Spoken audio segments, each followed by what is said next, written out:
자, 오늘 하나님께서 저희 교회에 주신 말씀은 우리 빌립보서 4장 11절부터 13절 말씀입니다. 빌립보서 4장 11절부터 13절 말씀,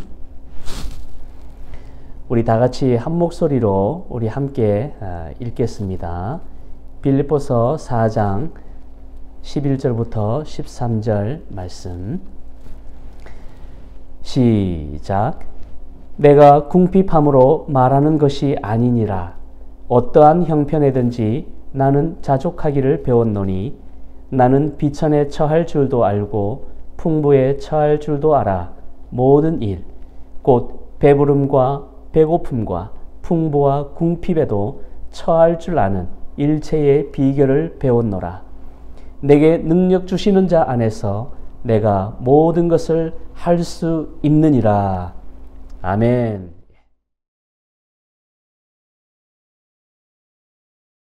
자, 이제 우리 말씀을 나누겠습니다. 오늘도 우리 주시는 말씀을 통해서 인간의 말이 아닌 하나님의 말씀으로 받아서 정말 우리의 가슴이 뜨거워지는 그런 은혜의 시간이 되시기를 주님의 이름으로 축원드립니다. 사도 바울이요, 2차 여행 중에 이제 그 드로아라는 항구에서 환상을 보잖아요. 그래서 그 환상을 따라 이제 마게도냐 그 첫 성인 이제 빌립보로 가게 됩니다. 이제 거기에 이르렀을 때에 사도 바울이 늘 그랬듯이 이제 새로운 지역에 도착하면 제일 먼저 찾는 곳이 회당이었습니다. 왜냐하면 회당에 가야 이제 유대인들을 만날 수가 있고, 또 사도 바울 자체도 아마 이제 유대인이었기 때문에 거기서 기도하는, 그게 아마 자연스러운 것 같아요. 물론 이제 목적은 유대인들을 만나기 위한 목적이죠. 그래서 이제 회당을 찾았는데 그 빌립보에는 회당이 없었습니다. 그래서 어디가 좋을까 하고 이제 찾는 중에 마침 강가에 사람들이 모여 있는 것을 보고 이제 거기로 가게 되죠. 그래서 강가에 가서 그 모여 있는 여인들에게 이제 복음을 전하게 되는데, 놀랍게도 그 바울이 전한 그 복음을 듣고 루디아에서 온 한 여인이 복음을 받아들이게 됩니다.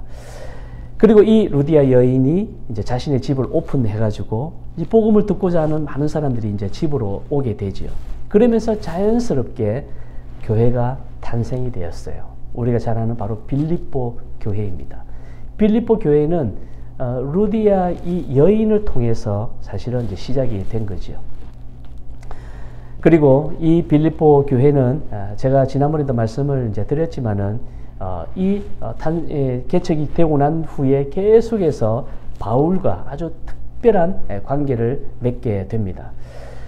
자, 빌립보 교회가 이제 개척되고 한 10여 년이 이제 흘렀어요. 이때쯤에 사도 바울의 그 복음을 계속해서 이제 방해하고 회방했던 그 극단 유대주의 그리스도인들이 이제는 완전히 이제 바울을 아주 고소까지 이제 하게 됩니다.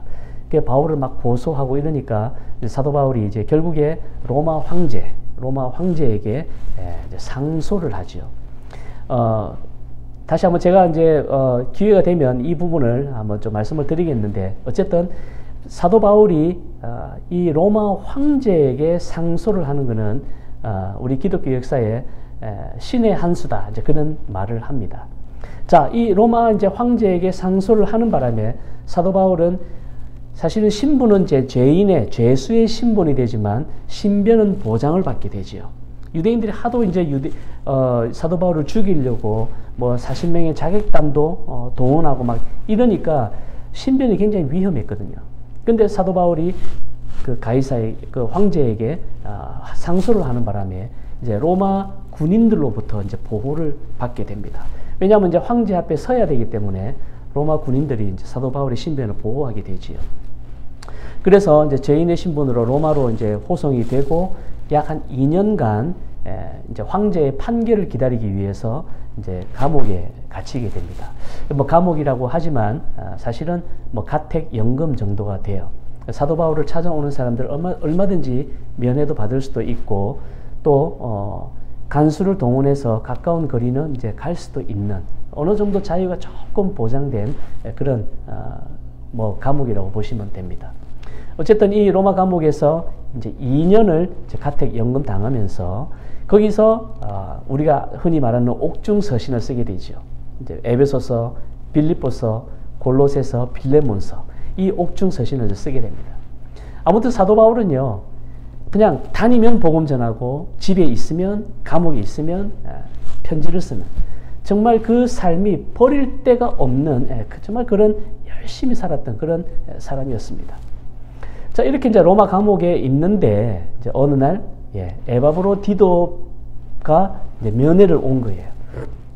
면회를 왔는데 이 에바브로디도가 면회를 와가지고 빌립보 소식도 전해주고 그리고 빌립보 교인들이 십시일반한 그 헌금까지 이제 전달을 해주는 겁니다.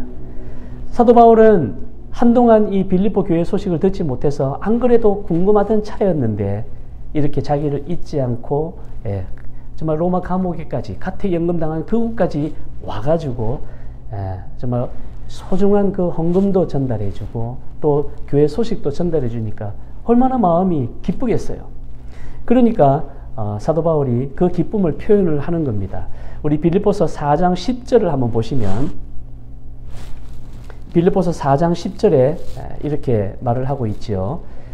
내가 주 안에서 크게 기뻐함은 너희가 나를 생각하던 것이 이제 다시 싹이 남이니 너희가 또한 이를 위하여 생각은 하였으나 기회가 없었느니라.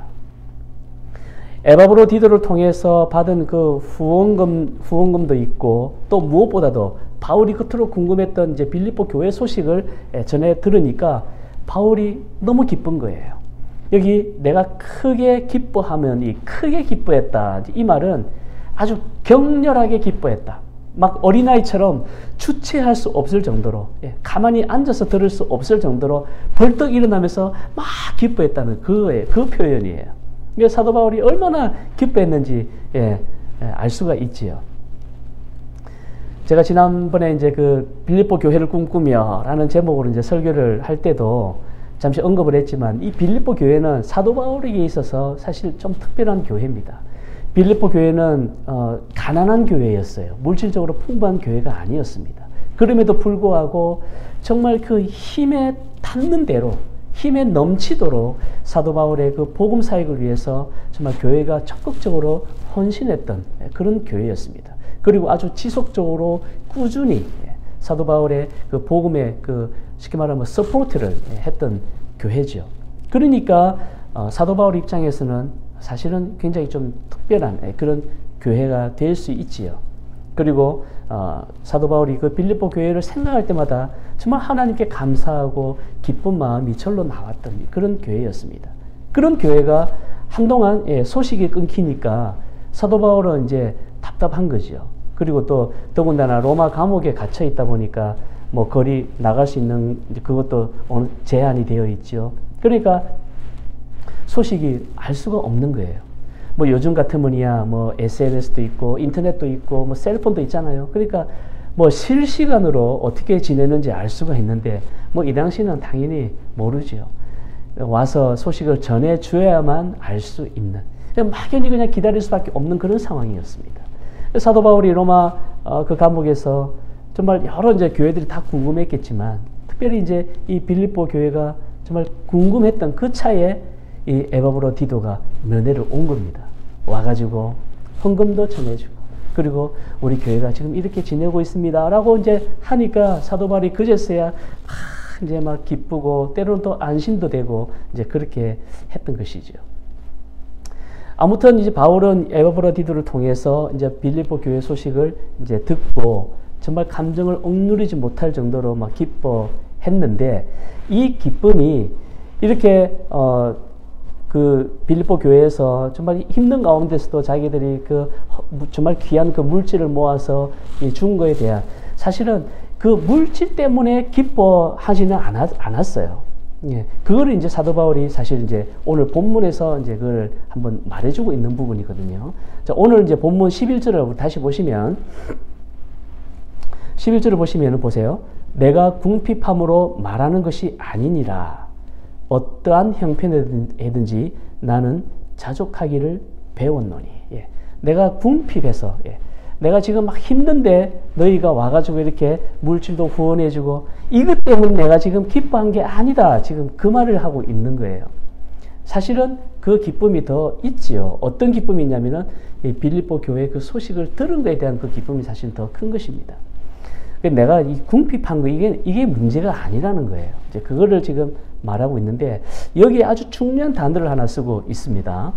어떠한 형편이든지 나는 자족하기를 배웠다. 예, 자족이라는 말을 지금 쓰고 있어요. 이 자족이라는 말은 사실 이 당시 이제 로마 사회에서 쉽게 말하면 유행어입니다.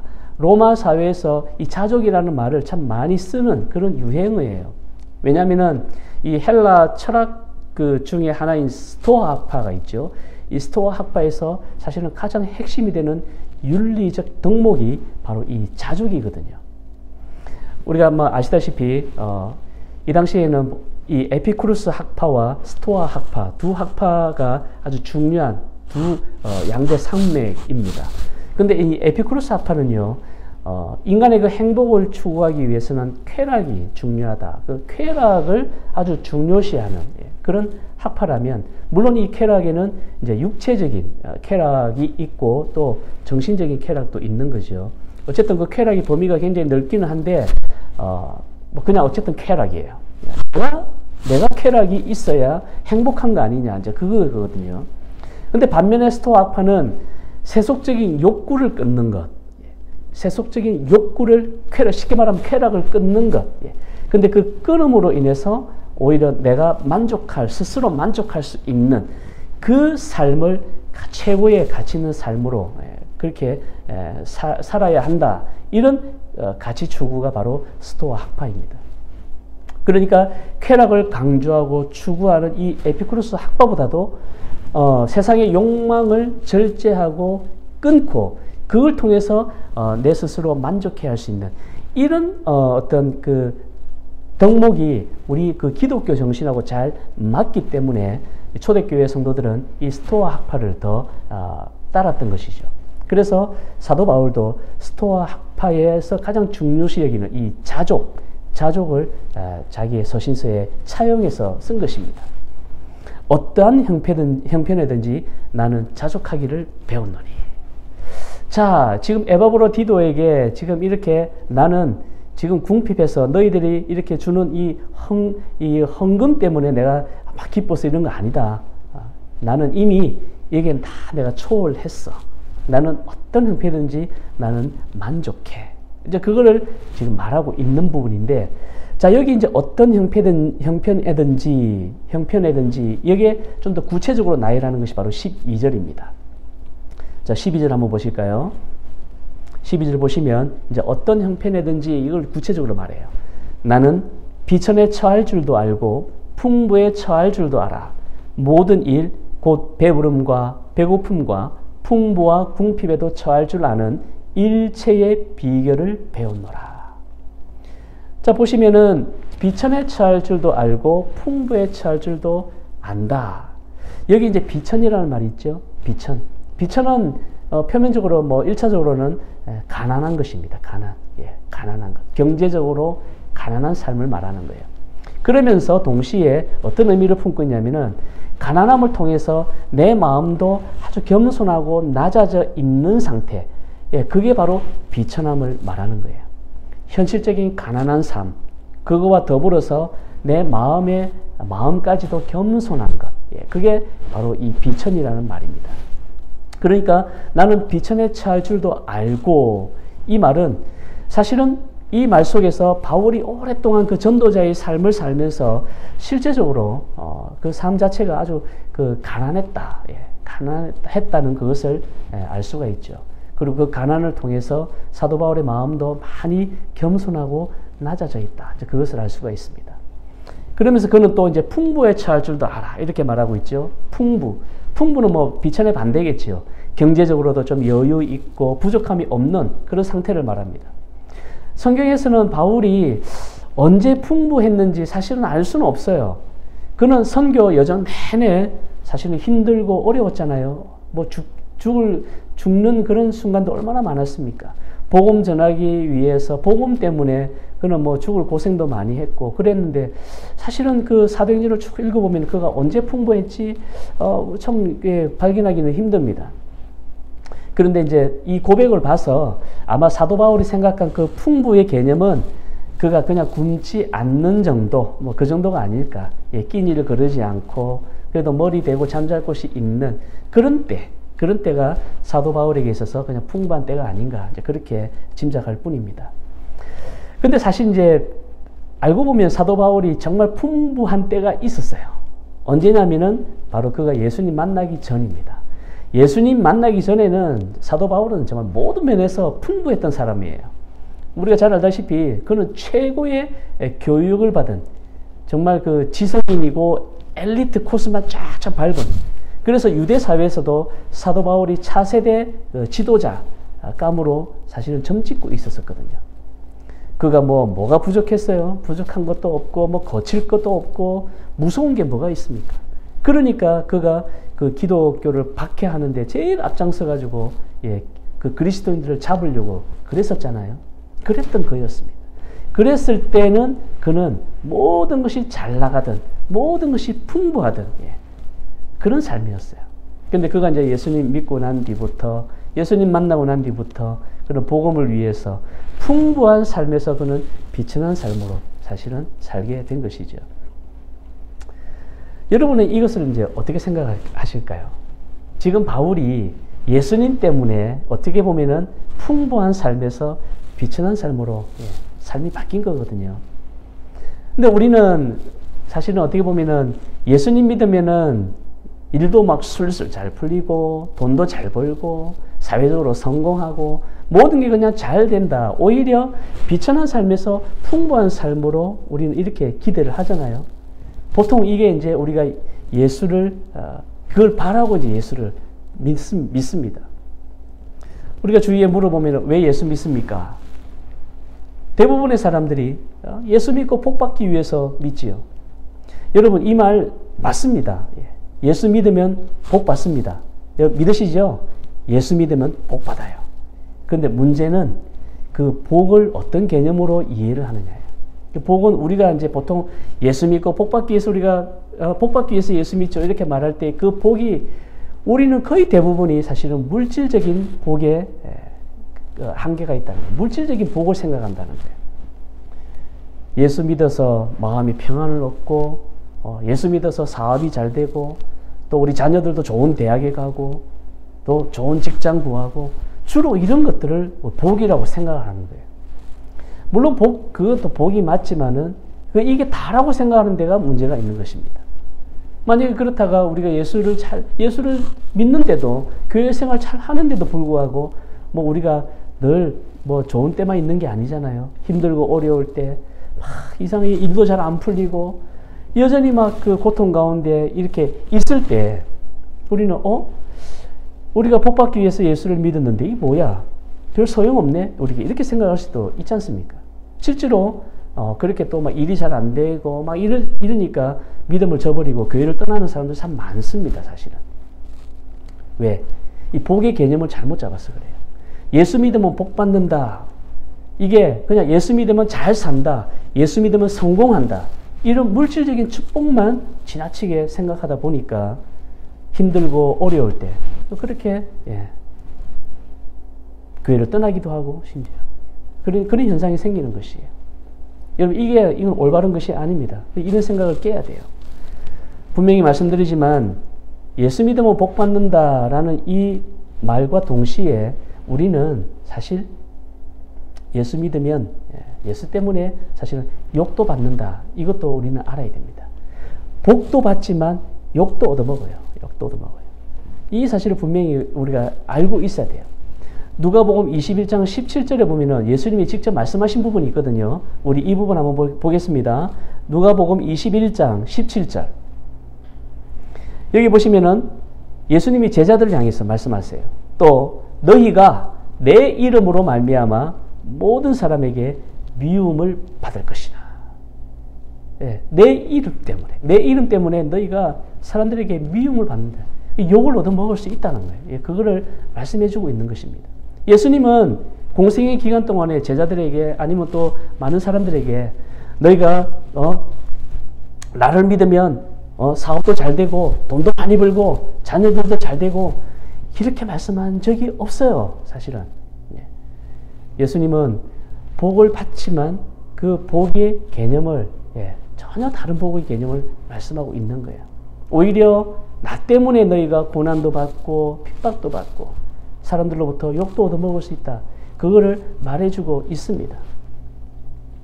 그러니까 우리는 예수 믿으면 모든 것이 다 잘되고 성공한다. 이런 환상에서 사실 벗어나야 돼요. 예수님 잘 믿어도 아픈 곳은 계속 아프고 병도 생기고 사업도 여전히 힘들 수 있고요.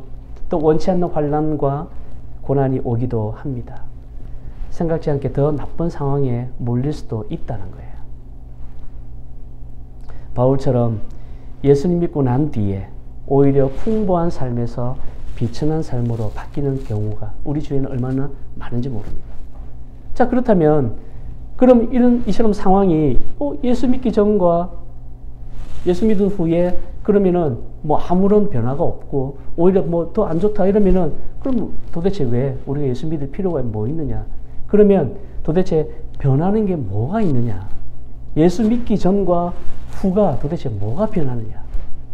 상황은 똑같이 우리가 교회를 다녀보셔서 알겠지만 예수 믿었다고 해서 상황이 갑자기 막 팍 바뀌나요? 아니잖아요. 그런데 사실은 변하는 게 딱 한 가지가 있습니다. 예수 믿기 전과 후가 딱 변하는 게 한 가지가 있는데 그게 뭐가 변하느냐? 바로 내가 변한다는 거예요. 내가. 여러분 이게 굉장히 중요합니다. 예수 믿기 전과 믿고 난 후에 가장 큰 변화는 내가 변한다는 거예요. 내가 완전히 새로운 피조물로 변한다는 겁니다. 바뀐다는 겁니다. 화학적인 반응에 완전히 새로운 걸로 바뀌는 거예요. 이게 가장 큰 변화입니다. 자, 그 변화 중에 우리가 쉽게 알 수 있는 게 바로 뭐냐면 우리의 영적인 신분이 바뀌는 거예요. 이전에는 우리는 하나님의 그 패밀리가 아니었어요. 하나님의 자녀가 아니었습니다. 우리는 영적으로 말하면은 죄의 자녀예요. 죄의 자녀. 예수님 믿기 전에는 죄의 자녀 혹은 죄의 노예, 죄에 속해 있는 그런 영적 신분이었는데 예수님 믿고 난 뒤부터는 우리는 이제 거기는 전혀 상관없어요. 우리는 이제 하나님의 자녀가 된 거예요. 하나님의. 여러분 하나님의 자녀가 되었다. 이거는 굉장히 중요한 겁니다. 나중에 알게 되겠지요. 굉장히 중요한 거예요. 우리의 이 영적 신분의 변화는 정말 완전히 다른 것이에요. 그래서 우리가 나중에 이 땅에 삶을 이제 정리하고 이제 우리가 죽으면 우리가 하나님의 자녀가 됐다는 이것이 얼마나 큰지 알게 되는데 그건 우리가 받게 될 바로 영원한 생명, 즉 영생이라는 거예요. 영생. 영원한 삶을 우리는 이제 살게 되는 것입니다. 근데 그게 우리가 예수님 믿고 난 뒤에 그게 받은 거예요. 눈에 보이지는 않죠. 그러니까 상황도 그대로죠. 그런데 내가 바뀌었다는 거예요. 내가 바뀌니까 상황은 예전과 똑같을지 모르지만 아니 이전보다 더 안 좋을지 모르지만 내가 바뀌고 변화가 되고 영적 신분이 확 완전한 체인지가 되니까 이제 상황을 바라보는 눈이 달라지게 되는 것이요. 그전에는 모든 걸 물질적으로 보고 이게 복이구나. 성공해야 복이구나. 내 자녀들이 좋은 대학에 가야만 복이구나. 이렇게 생각했는데 내가 바뀌고 내가 진정한 예수님을 믿고 난 후부터는 그런 상황이 돼서 모든 것을 이제 하나님으로 바라보게 되는 거죠. 하나님으로 해석하게 되는 것이죠. 그러니까 눈에 보이지 않는 더 큰 복이 있다는 것을 알게 되니까 진정한 복이 무엇인가. 그러니까 우리가 조금 힘들더라도 거기에 물론 뭐 인간적으로 낙심할 수도 있고 그렇지 할 수는 있지만은 금방 다시 우리는 말씀과 기도를 통해서 다시 우리는 일어날 수 있다는 것이에요. 내가 변하는 게 그만큼 중요한 것입니다. 세상을 바라보는 눈이 달라지게 되죠. 그리고 나의 상황을 대하는 태도가 달라지게 되는 거죠. 복에 대한 개념도 달라지게 되는 거죠.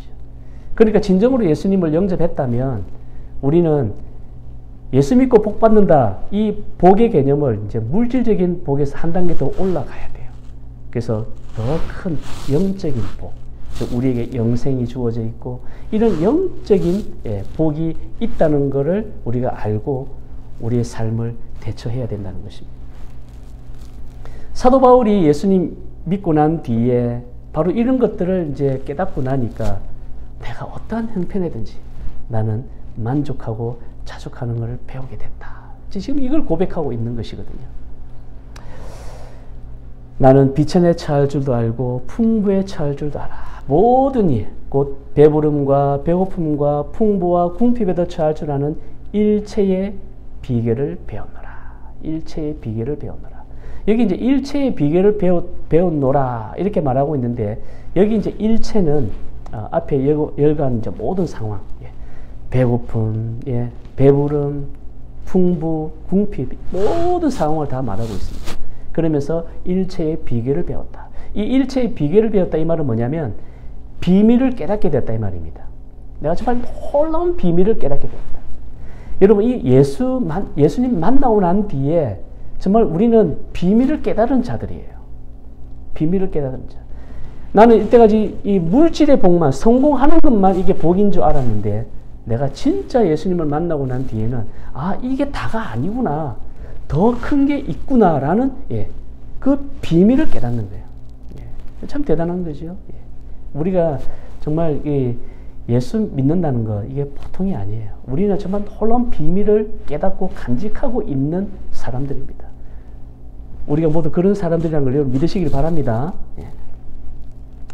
자, 비밀을 배웠다. 이제 놀라운 비밀을 이제 하나 이제 말해주고 있어요. 그 비밀이 뭐냐? 여러분 13절입니다. 우리가 잘 아는 말씀이죠. 우리 이 말씀 같이 한번 읽겠습니다. 13절 시작. 내게 능력 주시는 자 안에서 내가 모든 것을 할 수 있느니라. 할렐루야. 내게 능력 주시는 자 안에서 내가 모든 것을 할 수 있느니라. 사도 바울이 예수님 믿고 난 뒤에 깨닫고 배운 바로 비밀입니다. 사도 바울은 자신이 배고플 때나 배부를 때나 또 풍부할 때나 궁핍할 때나 이런 모든 상황 속에서 만족하고 감사할 수 있었던 것은 아 이게 내 힘이 아니고 내 힘이 아니었고 누구의 힘이었다고요? 바로 주님이 주시는 힘. 주님이 주시는 힘이 있었기 때문에 내가 이런 상황에서도 감사하고 기뻐하고 자족할 수 있었다. 지금 그거를 말하고 있는 거예요.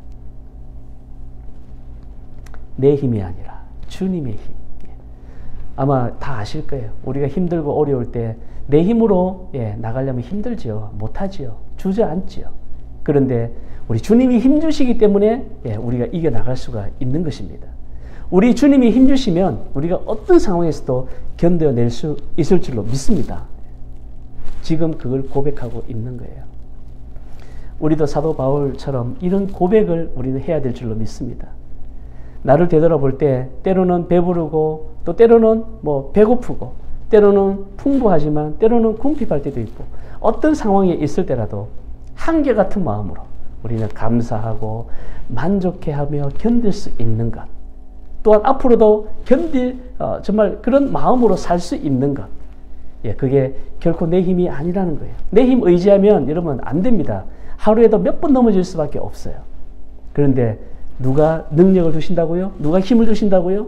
바로 우리 주님이에요. 우리 주님이 주신 그 능력으로만 우리는 감사할 수 있고 기뻐할 수 있고 자족하는 그런 삶을 살 수 있다는 것이에요. 그렇기 때문에 우리는 어떤 상황에서도 누구를 의지해야 됩니까? 바로 우리 주님을 의지해야 된다는 거예요. 내게 능력 주시는 자 안에서 내가 모든 것을 할 수 있느니라. 이 말씀은 바로 이런 문맥에서 나온 말씀입니다. 우리가 이 말씀을 사실 잘못 해석하는 경우가 참 많아요. 이 말씀을 마치 내가 슈퍼맨처럼 원더우먼처럼 그렇게 해석을 해요. 주님이 힘 주시니까 내가 못할 게 뭐 있느냐 모든 거 다 할 수 있다. 물론 우리 주님이 능력을 주시면 다 할 수 있어요. 있는데 이 말씀을 내가 마치 슈퍼맨처럼 그거를 어떤 놀라운 어떤 기적을 일으키고 또 원더우먼처럼 내가 막 그런 걸 행하는 그런 식으로 이 말씀을 적용을 해서는 안 된다는 거예요.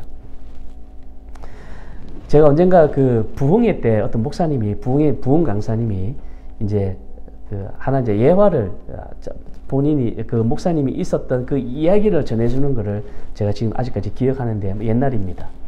그 이제 부흥회에서 그 목사님이 이런 얘기를 하세요.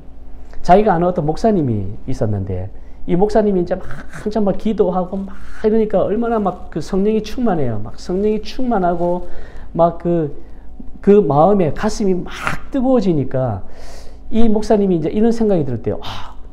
내게 능력 주신 자에서 내가 모든 것을 할 수 있다고 했으니까 내가 지금 이렇게 막 성령 충만한데 내가 한번 나의 믿음을 한번 좀 시험해 봤으면 좋겠다. 이런 생각이 들어가지고 이 목사님이 한 번은 주일 예배 때에 이제 설교가 쫙 끝나고 나서 그때도 아마 그 설교 제목이 내게 능력 주시는 자에서 내가 모든 걸 할 수 있느니라. 이제 이 설교를 하시면서 이제 설교 끝나고 마지막에 이제 광고 시간에 그 모인 성도들에게 이렇게 광고를 했다고 합니다.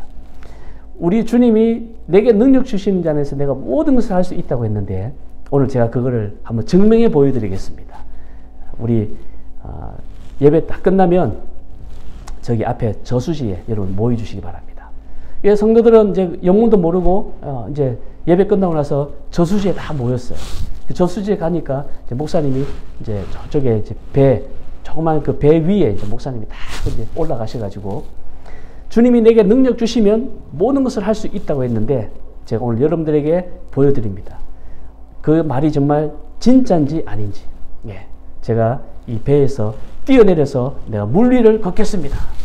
능력 주시면 모든 것을 할 수 있다고 했는데 물 위를 못 걷겠습니까?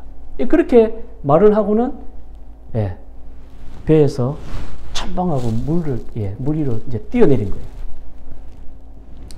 그 목사님은 원래 이제 몸도 뚱뚱하고 사실 수영도 못한다고 그래요.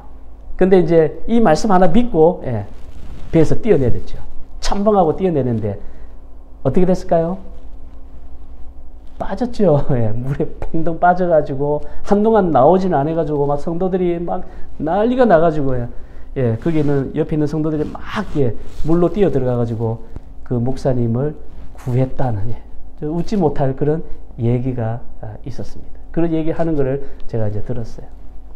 참 어떻게 보면은 참 그 순수한 마음이기도 하긴 한데 우리가 이 말씀을 잘못 사실은 이해하는 경우가 참 많았어요. 저도 예전에는 그랬던 것 같습니다.